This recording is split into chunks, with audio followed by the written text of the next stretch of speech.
While I was relaxing and watching TV, my husband suddenly burst into the room. After my mother-in-law whispered something to him, his expression twisted into one of fury. Without warning, he yelled at me for wasting time and then smashed the TV against my head. Bleeding and crying for help, I was dragged across the floor by my hair and thrown out of the house.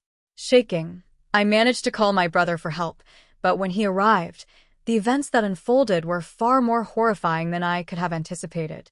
My name is Harper Collins, and the story I'm about to share is one I never imagined I'd survive, let alone recount. It's a tale of love, betrayal, and discovering strength I didn't know I had amidst unbearable suffering. If anyone had told me 3 years ago that I'd be here today, sharing this chapter of my life, I would have laughed in disbelief. But life has a way of throwing curveballs when you least expect them. It all began when I met Jonathan Carter. At the time, I was 26, living a quiet life in Seattle and working as a graphic designer at a small agency. My days were predictable and peaceful. Then Jonathan entered my life, a 30-year-old banker whose charisma could light up any room. He was eloquent, thoughtful, and made me feel like I was the center of his universe.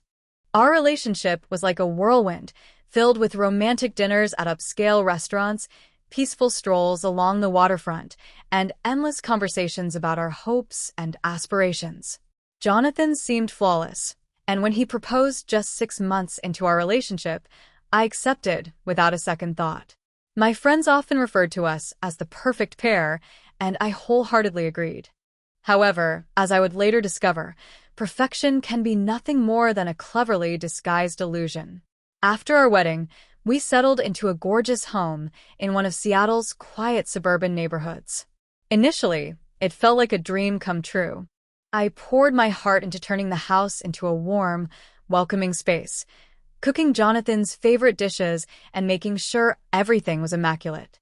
Jonathan often worked late at the bank, and while I missed having him around, I reassured myself that his hard work was laying the foundation for our future. But soon, the picture-perfect facade began to crack. Jonathan's mother, Patricia, moved in with us just a few months after our wedding. She claimed her presence was to offer support, but it quickly became apparent that her true purpose was to take control. Patricia, a retired schoolteacher in her late 50s, carried herself with a commanding presence and had strong opinions about every aspect of our lives. Patricia had an opinion on everything: how the household should be run, how I should dress, even what meals I should prepare for Jonathan. In the beginning, I tried my best to get along with her. After all, she was my husband's mother, and I wanted to keep the peace. I nodded politely when she critiqued me for being too modern, or suggested I wasn't handling the home as a proper wife should. But no matter how much effort I put in, nothing I did ever seemed to satisfy her. The worst part was Jonathan. Instead of standing by me, he began to take her side. "Harper, Mom's just trying to help," he would say whenever I brought up how her constant criticisms were affecting me.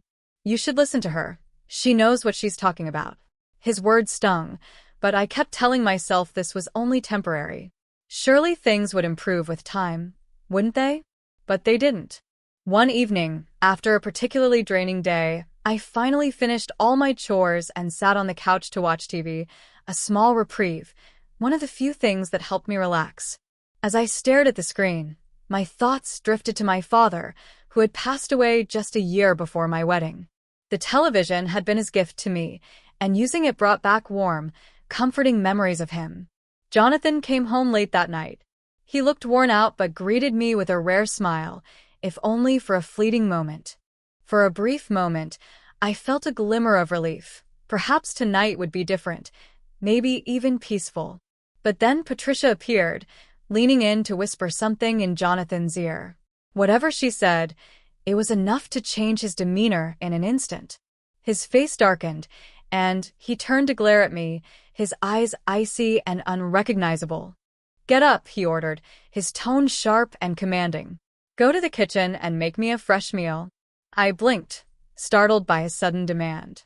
"The dinner's ready, Jonathan," I said carefully. "I kept it warm for you."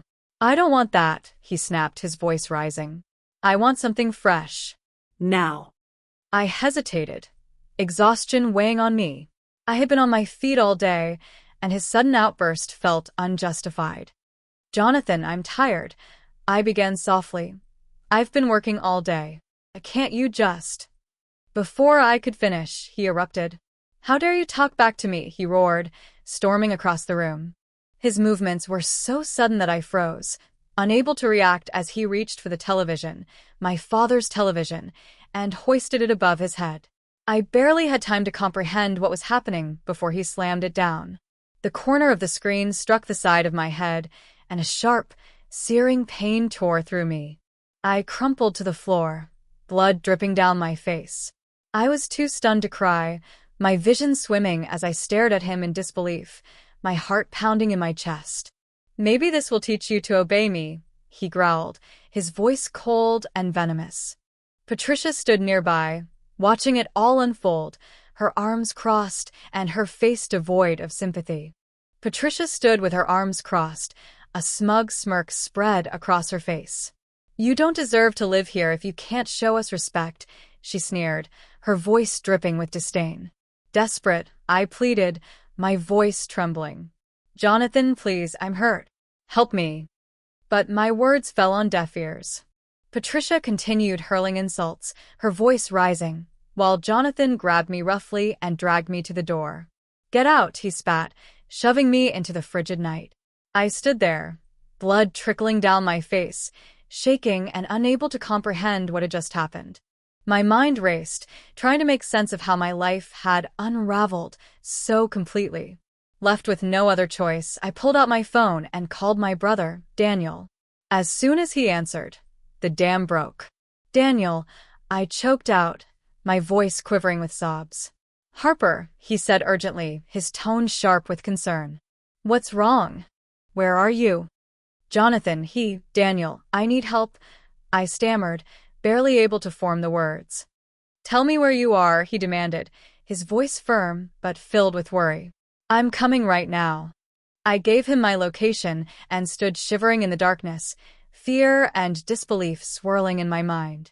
How had my life come to this? How had I ended up so broken, standing alone on that cold, unforgiving night? When Daniel arrived, his face was a storm of anger and worry. He didn't waste a moment, helping me into his car with gentle urgency. As we drove, he gripped the steering wheel so tightly his knuckles turned white. "We're going to fix this," he said, his voice steady but laced with rage. "I swear, Harper, he's not getting away with this." At the hospital, as the doctor carefully tended to my wound, the pain in my body was nothing compared to the ache in my heart. Sitting in the hospital that night, I felt something stir within me, a spark of hope, something I hadn't felt in what seemed like forever. For the first time, I realized I didn't have to live like this anymore. But even with that hope, I knew the road ahead would be far from easy. Jonathan and Patricia had betrayed me in ways that couldn't be ignored, and I was determined to make them face the consequences. As I sat trembling, the sharp pain in my head was a constant reminder of what had happened. But it paled in comparison to the ache deep in my chest, the heartbreak of being so thoroughly let down by the people I had trusted most. The nurse worked gently, cleaning my wound and stitching it up, but her kindness couldn't ease the storm of emotions raging inside me. Daniel sat by my side the entire time, his jaw clenched and his body taut with barely contained fury. I could feel the anger radiating off him, but he said nothing, clearly waiting for me to be ready to speak. Once we got back to his apartment, he handed me a glass of water and sat across from me, his expression serious but full of concern. "Harper," he said quietly, "tell me everything. I need to know exactly what's been going on." I hesitated, unsure of where to even begin. My mind raced with the memories, each one more painful than the last. But I knew he deserved the truth. Someone needed to know. So I started from the beginning, recounting every painful detail. I told him about Patricia's relentless interference, Jonathan's growing coldness, and all the times I tried to make things better, holding on to the hope that they might change. Finally, I told him about that horrifying moment when everything spiraled out of control. As I spoke, I could see Daniel's hands gripping the edge of the table, his knuckles white with restrained anger. But he let me finish, his silence a testament to how much he cared. When I told Daniel about Jonathan smashing the TV on my head, he sat silently, his fists clenched tightly and his jaw rigid. By the time I finished, he was seething. "He's a monster," Daniel said, his voice low but brimming with fury. "And his mother is no better. Harper, you can't ever go back there." "I know," I whispered, tears streaming down my face. "But what can I do? They've made it clear I don't belong there. I don't even have my belongings." "Forget your things," Daniel said firmly, his eyes blazing with determination. "What matters is your safety. We'll figure the rest out, but first, we're going to make sure they pay for what they've done to you." I nodded, a mix of fear and relief washing over me. For the first time in what felt like forever, I didn't feel completely alone. Daniel was my anchor, and I knew he wouldn't let me face this nightmare by myself. In the days that followed, I stayed with Daniel, focusing on healing both physically and emotionally. He was by my side every step of the way, helping me navigate the overwhelming process of filing for divorce. It wasn't easy. The paperwork and court proceedings were exhausting, but it was also liberating. Every step I took to sever ties with Jonathan felt like reclaiming a piece of myself that had been lost. But even as I moved forward, the anger and humiliation lingered, smoldering like a fire that refused to die out. Divorce wasn't enough to erase the betrayal, the pain, or the humiliation. Deep down, I knew I needed justice, not just for myself, but to make sure Jonathan and Patricia couldn't hurt anyone else the way they had hurt me. The anger burned inside me like a fire that refused to die. I wanted justice. Jonathan and Patricia hadn't just hurt me. They had shattered my trust, stripped me of my confidence, and taken away my sense of safety. I couldn't let them walk away unscathed. One evening, as I sat in Daniel's living room, I finally voiced what had been brewing inside me. "I don't just want to leave him," I said, my voice firm despite the tremble of emotion. "I want to expose him for who he really is." Daniel looked at me, his expression shifting to one of focus. "What do you mean?" he asked cautiously. "I mean, Jonathan isn't the man he pretends to be," I said, my determination building as I spoke. "I've always had this feeling that he's hiding something, the way he's so secretive about his work, the long, unexplained hours, the cryptic phone calls. None of it makes sense." Daniel nodded slowly, his brows furrowed in thought. "You might be right. If he's hiding something, we'll uncover it. Let's dig deeper." That was the moment we decided to take action. Daniel reached out to a private investigator named Jack Lewis, a seasoned professional with a reputation for uncovering the truth. When we met with Jack, I laid everything out, my suspicions about Jonathan's activities at the bank, his secretive behavior, and the patterns that just didn't add up. Jack listened intently, jotting down every detail. His calm, methodical demeanor reassured me as he promised to begin investigating right away.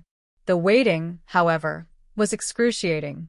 Every day, I found myself consumed by questions and fears. What would Jack uncover?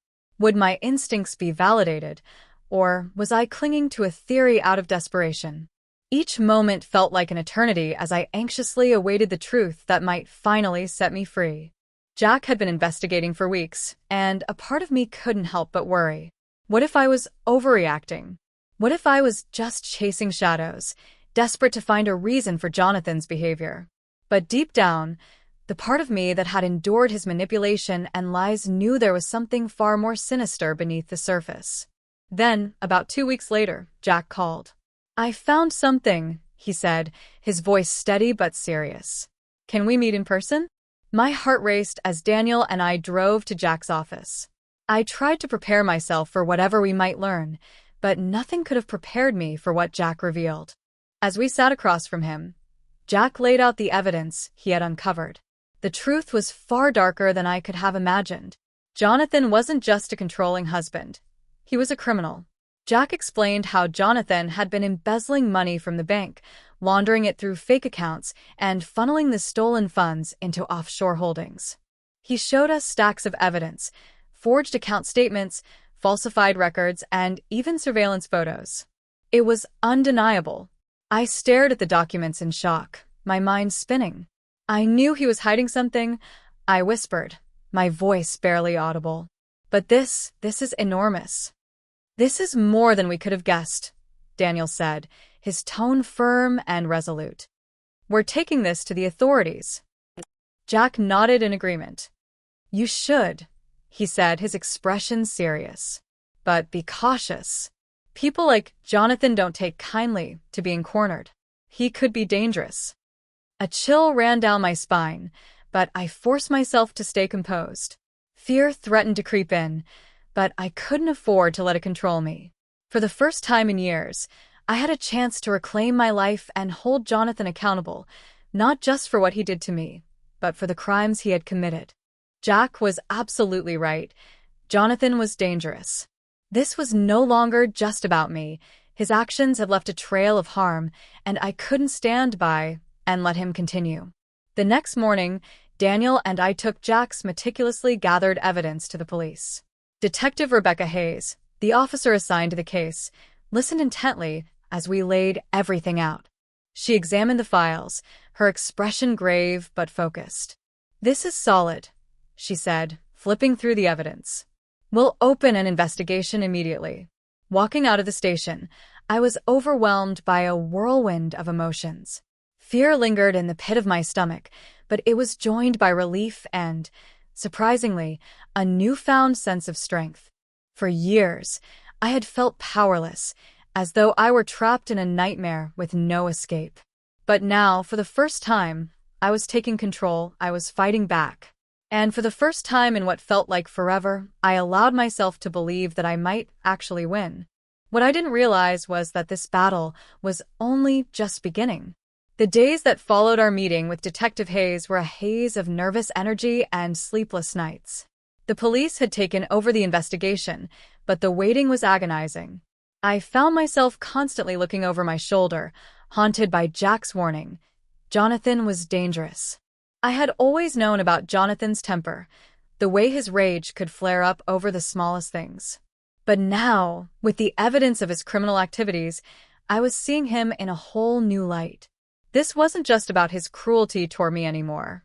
Jonathan was capable of far worse, and the thought of what he might do if he found out what we were doing sent shivers down my spine.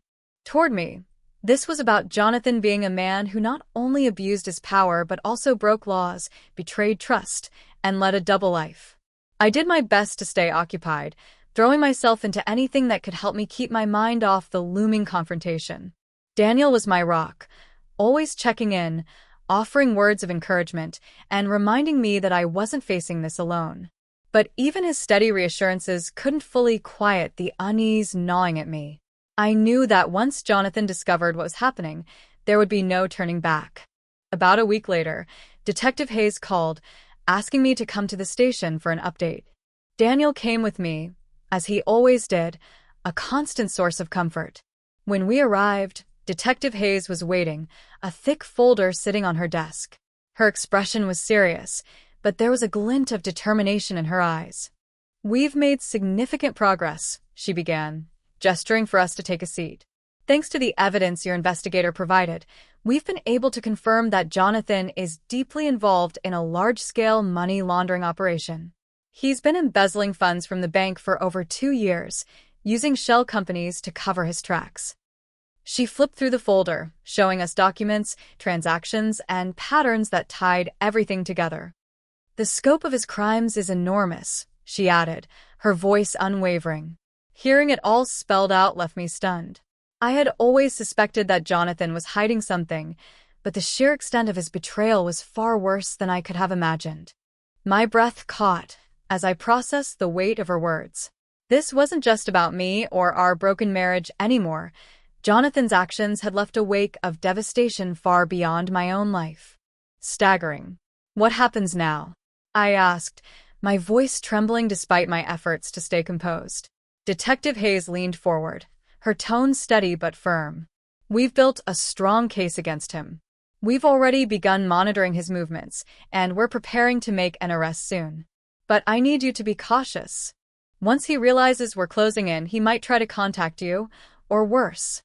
I gripped the edge of my chair, trying to steady myself.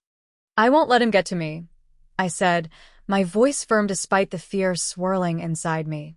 Deep down, though, I couldn't ignore the lingering terror of what Jonathan might do. As we left the station, Daniel glanced at me, his expression filled with both pride and concern. "You're handling this incredibly well, Harper," he said gently. "I know how hard this must be." "It's not easy," I admitted, my voice soft but resolute. "But I need to see this through. After everything he's done, I can't let him get away with it." That evening, I found myself sitting alone in Daniel's living room, staring out the window as the city lights flickered in the distance. My mind wandered back to the early days of my relationship with Jonathan. How could the man who once held my hand and promised me a life of happiness be the same man who smashed a TV over my head and stole millions through deceit? The depth of his betrayal was overwhelming, cutting deeper than I could have imagined. But instead of breaking me, it fueled something stronger, my resolve. Jonathan had taken so much from me already, my trust, my confidence, my sense of security. Now it was time for him to face the consequences. The next few days were a blur of tension and anxiety. I couldn't stop picturing what would happen when Jonathan was arrested. Would he explode in anger? Would he deny everything and try to manipulate his way out? A part of me dreaded the inevitable confrontation, fearing his reaction. But another part of me, one that I was only beginning to recognize, yearned to see him finally held accountable for all he had done. Then the call came. Detective Hayes informed us that Jonathan had been taken into custody earlier that morning. "He didn't resist," she said, her voice calm but resolute. "But he's claiming he's innocent. Says it's all a big misunderstanding." "Of course he does," I replied, bitterness lacing my words. "That's his playbook, always acting like the victim." Despite my anger at his predictable denial, I felt an enormous weight lift off my shoulders. Knowing that Jonathan was behind bars, even for a short while, gave me a sense of safety I hadn't experienced in months. But I also knew this wasn't the end. The real fight was yet to come. The next step would be the court case, and I would have to face the painful reality of reliving everything. Every humiliation, every bruise, both physical and emotional, would need to be brought to light to ensure that he couldn't escape justice. As I prepared for the trial, memories of Jonathan came flooding back, each one a dagger to my heart. I remembered the cold, disdainful looks he'd give me whenever I failed to meet his impossible standards. I remembered the nights I cried myself to sleep, wondering why I was never enough for him. But those memories, as painful as they were, also reminded me why I had to keep going. Jonathan's cruelty had shaped my life for far too long. Now it was time to reclaim my story and to make sure that he could never hurt anyone else the way he had hurt me. I also remembered the moment he threw me out, bleeding, broken, and discarded as if I meant nothing. But instead of breaking me, those memories became my strength. I channeled all the pain and betrayal into a fierce determination. This wasn't just about seeking justice for myself. It was about standing up for anyone who had ever been made to feel powerless. The day of the trial came faster than I had expected. The courtroom loomed large and intimidating, with its towering ceilings and rows of wooden benches. I sat next to Daniel, gripping his hand tightly for support as Jonathan was led in. He appeared calm, almost smug, as if he genuinely believed he could manipulate his way out of the situation. But as the prosecution began laying out the case against him, presenting the evidence, the forged documents, the surveillance photos, the private investigator's testimony, I noticed a shift. The confidence in his eyes began to falter, the smugness slipping from his expression. When it was my turn to testify, I took a deep breath and walked to the stand. My legs trembled with nerves, but my heart was steady. This was my moment to tell the truth, to finally reclaim my voice. I recounted everything: the abuse, the manipulation, the lies, and that horrifying night when he smashed the TV over my head. My voice wavered at times, heavy with emotion, but I pressed on. I refused to let him silence me again. Jonathan's defense team tried to discredit me, painting me as a bitter ex-wife out for revenge. But the evidence against him was undeniable, and their attempts to tarnish my character couldn't hold up. By the time I stepped down from the stand, I felt a sense of catharsis. For the first time in years, I had spoken my truth, fully and unapologetically, and no one could take that away from me. By the time the trial concluded, the truth was undeniable. The evidence was overwhelming, and everyone in the courtroom knew Jonathan was guilty. The judge's verdict came swiftly. Jonathan was convicted on multiple counts of embezzlement, money laundering, and fraud. When the gavel struck, announcing his sentence, 12 years in federal prison, a surge of emotions crashed over me. Relief, disbelief, and even a twinge of sadness blended together. But above all, one emotion stood tall: freedom. For the first time in years, I felt like I could finally breathe. He couldn't hurt me anymore. He couldn't manipulate me, control me, or tear me down. Justice had been served, and the hold he had over my life was broken. As Daniel and I stepped out of the courthouse into the bright sunlight, I felt a strange heaviness settle over me. The battle was over, but the weight of everything I had endured seemed to hit me all at once. Daniel placed a comforting hand on my shoulder, his voice steady and full of pride. "You did it, Harper. You stood up to him." I nodded, my throat tight with emotion. "I couldn't have done it without you," I said softly. Daniel gave me a small, reassuring smile. "You had the strength all along. I just helped you see it." As we walked away from the courthouse, I realized that while the scars of the past would take time to heal, I was finally free to start rebuilding my life. For the first time, the future felt like something I could face with hope instead of fear. "Without you," I said, my voice cracking with emotion. "You believed in me when I couldn't believe in myself." The next few weeks passed in a whirlwind as I began piecing my life back together. Moving forward wasn't as simple as I had hoped. The scars Jonathan left, both physical and emotional, remained, lingering like shadows. Some nights, I would wake up in a cold sweat, reliving the moments of his rage and violence. But every morning, I reminded myself of the truth. I had survived. I was stronger than the memories that haunted me, and I refused to let him define my future. One of the first steps in my healing journey was reclaiming my independence. I moved into a modest one-bedroom apartment in downtown Seattle, just a short distance from my office. It wasn't much, creaky floors and a tiny kitchen, but it was mine. Every piece of furniture I chose, every picture I hung on the walls, felt like a small victory, a declaration that this space belonged to me and me alone. For the first time, I had a home free from Jonathan's shadow. Work became another refuge. I threw myself into my designs, finding comfort and strength in the creative process. The steady rhythm of sketching and problem-solving helped quiet my mind. My boss, who had always been supportive, noticed my newfound determination and encouraged me to take on bigger projects. Each accomplishment, no matter how small, reminded me that I was capable, resilient, and moving forward. Reclaiming my life was far from easy, but with every step, I felt myself growing stronger. Each day brought me closer to a version of myself I thought I had lost, a woman who could stand tall, confident, and free. Supportive, continued to believe in me and gave me opportunities to take on larger, more challenging projects. Slowly but surely, I began to rebuild my confidence. It wasn't easy. There were still moments of doubt, times when I wondered if I was truly capable, but with each success, I reminded myself that I could do it. Through it all, Daniel remained my unwavering support system. He checked in on me constantly, whether it was dropping off groceries, sharing a meal, or just sitting with me on the couch, watching movies and talking about anything but the past. His presence reminded me that I wasn't alone, and that simple truth made all the difference in my healing process. One afternoon, while sorting through old papers, I came across a photograph from my wedding. In the picture, Jonathan was smiling, his arm wrapped tightly around my waist. I stared at the image for what felt like an eternity, struggling to reconcile the man in the photo, the one I thought I loved, with the man who had hurt me so deeply. Finally, I tore the picture in half and tossed it into the trash.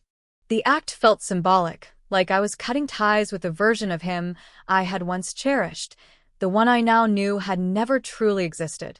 It wasn't just about discarding the past, it was about freeing myself from it. But healing wasn't just about letting go, it was also about learning. I took time to reflect on everything I had endured, and with that reflection came clarity. Each challenge, every moment of pain, had shaped me into someone stronger, more resilient. I realized that while I couldn't erase the past, I could use it to build a future where I would never again let someone take away my power. I discovered a resilience within myself that I never knew existed. I had endured betrayal, humiliation, and immense pain, and yet I had emerged stronger. I wasn't the same person who had walked down the aisle to marry Jonathan, but I was okay with that. The new version of me was braver, wiser, and fiercely determined to never let anyone take away my power again. Jonathan's sentencing sent shockwaves through the community. His crimes were splashed across headlines, and the bank he had worked for issued a formal apology, admitting their failure to catch his fraudulent activities sooner. As for Patricia, I heard through the grapevine that she had moved away, likely out of embarrassment over her son's actions and her own involvement in enabling him. For a fleeting moment, I thought about confronting her, demanding an apology for the way she had treated me. But as quickly as the thought came, I dismissed it. Patricia wasn't worth my time or energy. My focus needed to be on myself and the future I was building, not on dragging up a past that no longer had power over me. One evening, Daniel and I went out for dinner to celebrate. It wasn't a big, extravagant affair, just the two of us at a cozy Italian restaurant, but it felt meaningful. As we raised our glasses, Daniel smiled and said, "To your freedom." "To my freedom," I echoed, clinking my glass against his. In that moment, I felt a profound sense of peace. I wasn't just free from Jonathan's control, I was free to be myself again, to live without fear, and to embrace the life I was creating on my own terms. For the first time in years, I felt truly, undeniably alive. Smiling for what felt like the first time in ages, it wasn't forced or fleeting, it was genuine, coming from a place of newfound peace. Now, as I sit here sharing my story, I can see just how far I've come. What happened to me was horrific, no doubt, but it didn't break me. Instead, it taught me some of the most valuable lessons of my life. It showed me that I deserve better, that I have a voice, and that I have every right to stand up for myself. Most importantly, it taught me that no matter how dark things may seem, there's always a way out. Jonathan may have believed he could control me forever, that he had the power to keep me trapped in his shadow. But he underestimated me. He underestimated the strength I had buried deep inside, waiting for the right moment to rise to the surface. And now, as I look ahead to the future, one thing is abundantly clear. I'm free. Free to live, to dream, and to build a life on my own terms. To me, that freedom is the ultimate victory, the greatest revenge of all.